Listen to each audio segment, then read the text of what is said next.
Bueno, este es un libro de muchos libros. Yo diría que es un libro, que al menos hay 4 o 5 libros, efectivamente. Es que a lo largo del tiempo, a lo largo de los últimos 20 años, he escrito sobre bastantes cosas, porque me interesan bastantes cosas, ¿no? En este libro, por ejemplo, hay un libro sobre lo ocurrido en Cataluña en los últimos años, por ejemplo. Un libro sobre literatura, un libro sobre Europa, un libro sobre, en fin, sobre cómo digerimos nuestro pasado, que es un tema que me ha interesado mucho, cómo el pasado pervive en el presente. Un libro que es más bien autobiográfico, pero hay artículos sobre deporte, en fin, sobre todo, ¿no? Bueno, mis intereses son variados y el libro también es variado. Sí, el título del libro es irónico. Por un lado, es una forma, en realidad es un artículo que escribí, se titula así, y era irónico. Por un lado les decía a mis odiadores, hoy todos tenemos odiadores, ¿verdad? Yo tengo unos cuantos, bastante persistentes y bastante fieles.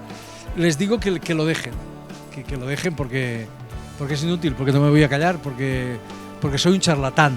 Así que han pinchado un hueso y lo mejor es que se dediquen a otro, que intenten callar a otro, porque en mi caso es inútil, no hay manera.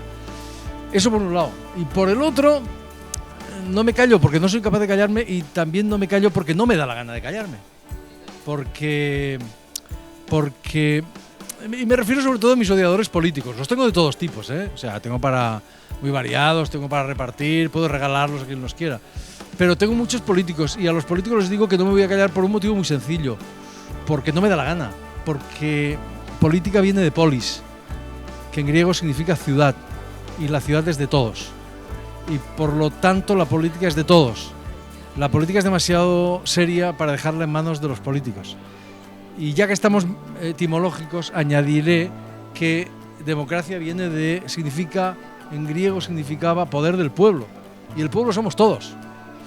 Así que lo que ocurre en la vida pública, lo que ocurre en la política, lo que ocurre en la ciudad, nos atañe a todos y a mí también. Yo simplemente soy un ciudadano más que tiene el privilegio y también la carga, en cierto sentido, de poder, pero el privilegio sobre todo, de poder escribir en un periódico bastante leído, digamos, o el más leído en nuestra lengua, y simplemente ejerzo ese derecho, nada más. Entonces, a eso alude el título. Creo que el primer texto que incluye el libro se titula El tiempo de las mujeres, porque en un festival en Roma me pidieron que lo inaugurara intentando contestar una pregunta muy difícil, que es ¿cómo se recordará nuestro tiempo? ¿Cómo se puede definir nuestro tiempo? ¿Verdad?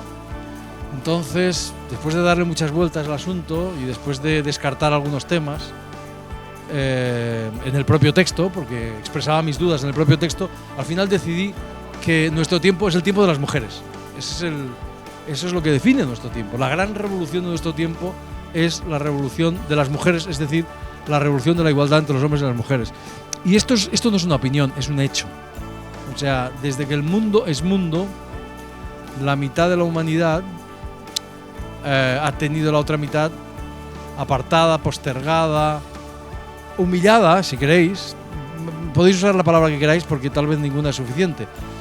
Y esto es así, no es un hecho, no es una opinión.